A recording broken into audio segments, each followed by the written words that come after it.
Hi guys, my name's Shannon and you're currently watching Oops Another Plant. It's a new channel. I'm excited. I want to talk to you all about houseplants, obviously. I think I wanted to, well, I wasn't planning to film this video and I'm really upset that I'm gonna have to, but I discovered, firstly, right, let me tell you this story. So my boyfriend bought me a Thai Constellation a couple of weeks ago. So it's been acclimatizing, so it's got like some browning and stuff, but I wasn't too worried about it. And it was in the front room, but it was really leaning towards the light and I wanted to put more plants in the bedroom. So I've got like a cute floor lamp with a grow light inside it, and I thought, oh, perfect. So hopefully it will like grow up instead of forward. So I set it all up and it's got this cute little stool, and then I came in from work the other day and it was on the floor with pretty much half of the newest leaf missing. I have 2 cats. If any of you have cats, you probably know what I'm gonna say. They are, of course, little buggers. They'd eaten half the leaf, so I wasn't that happy, but it did help me to find what is the bane of my life and existence as a plant parent, thrips. Yeah. So I haven't had thrips on my plants for about, well, it's probably since we moved into this flat actually, so about 3 years now, thank God, because if you've ever had them, they're an absolute nightmare. So I'm making this video for any of you that have, well, think you might have them or do have them. Just gonna go through ways that I've tried to get rid of them before.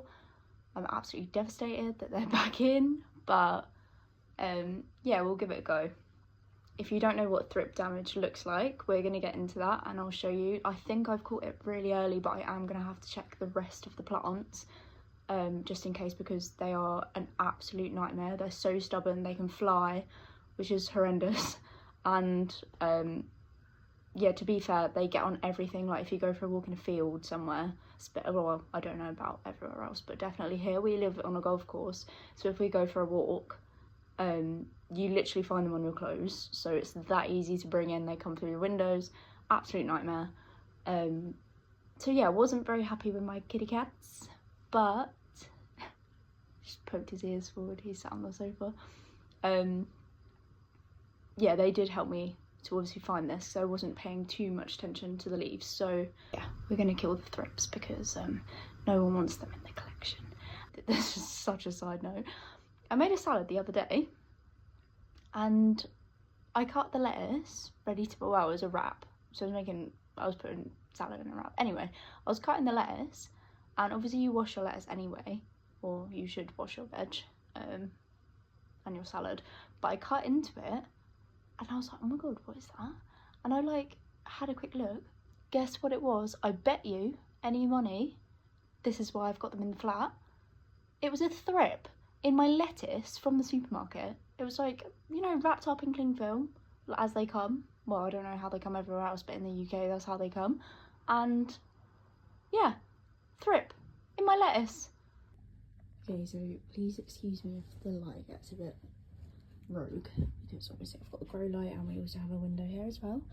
The browning, I think, is just from it acclimatizing to my space. Obviously I only got it a few weeks ago, so I'm not that bothered. The new leaf came out so nice.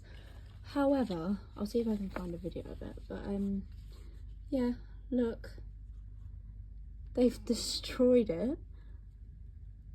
Was not happy, and it's all the white part as well. This bit still looks cute. Get out of the way. Naughty.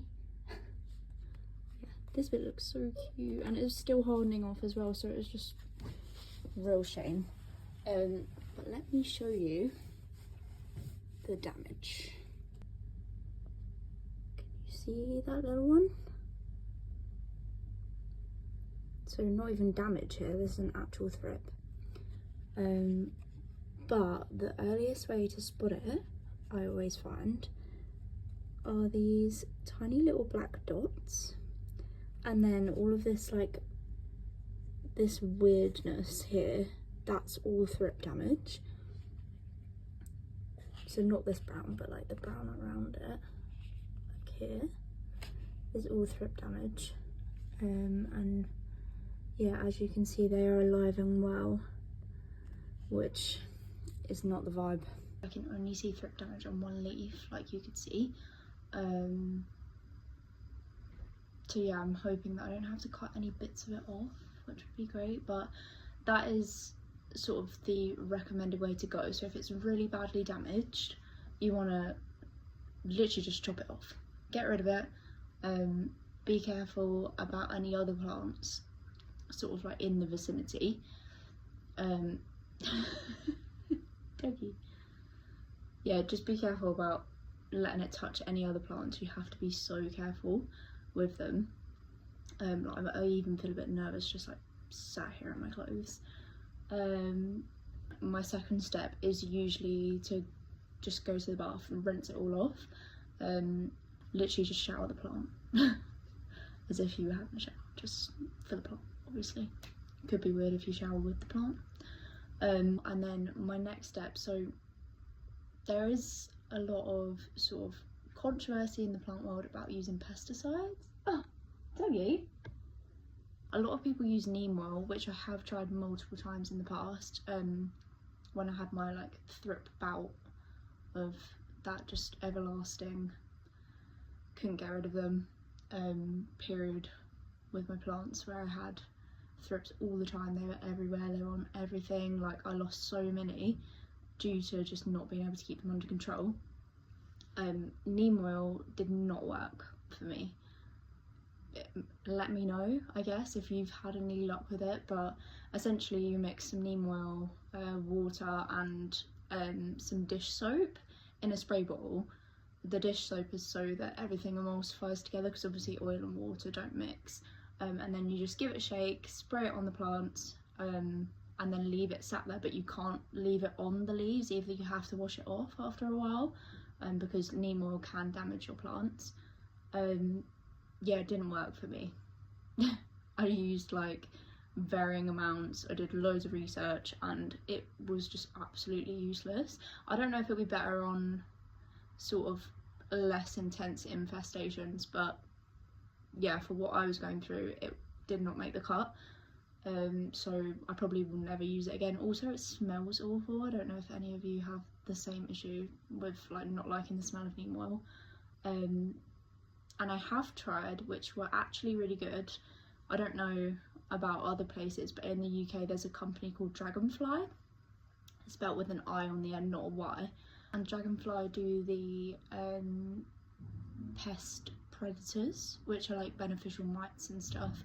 They were so good, although you do have like all these little sachets hanging on all the plants, and if you have a big plant you have to put a couple of sachets on, like, so that they get to different levels of the plant, essentially, because I'm not actually that sure if they like go hunting up the whole plant for food. But I had really bad thrips in this cabinet, and I got the sachets and the shake bowl, because they do different types of mites for like different stages of infestation. Like, if they do preventative mites, which I probably should have, to be fair, I might get some, but they also do like combative mites, one of those two mites. So I had both at one point, and they cleared out the thrips in this cabinet.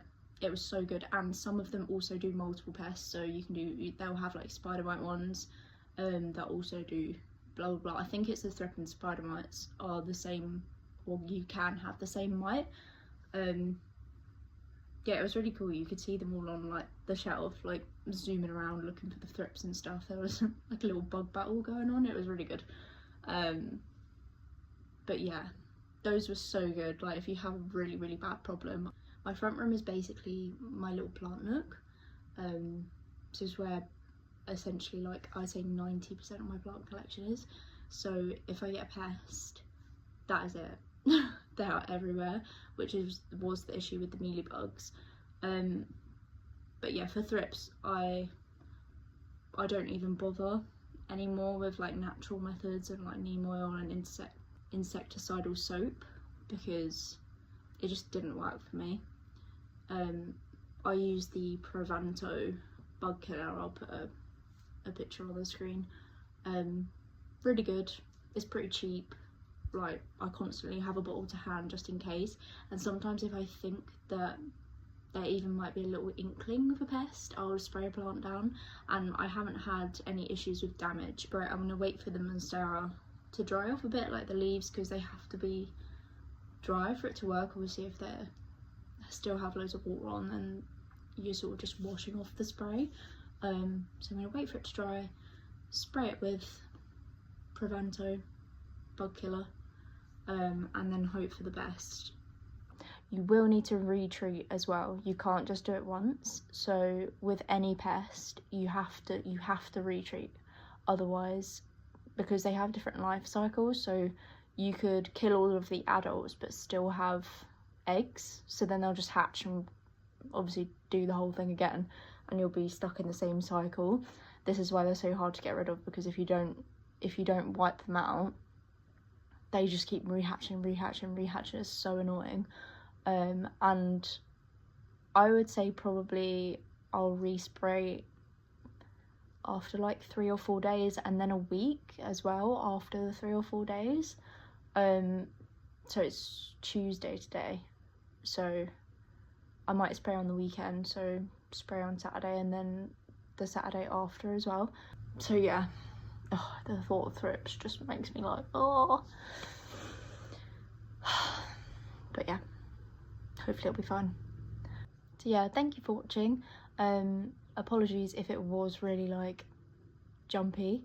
Obviously I'm new to this, but I do love talking about plants and I love showing off my plants. Yeah, hopefully the thrips are gone. I might just do like a preventative. They were sat with my Raftophora and my medium silver, so I might just spray those down just for good measure. I probably won't rinse them because they're in, I might rinse them, but yeah, I'm gonna spray them down anyway, just so preventative measure treatment, I guess. I feel like I'm going all over the place again. That's the end. This is the end of the video. Thank you for watching. Please like, comment and subscribe.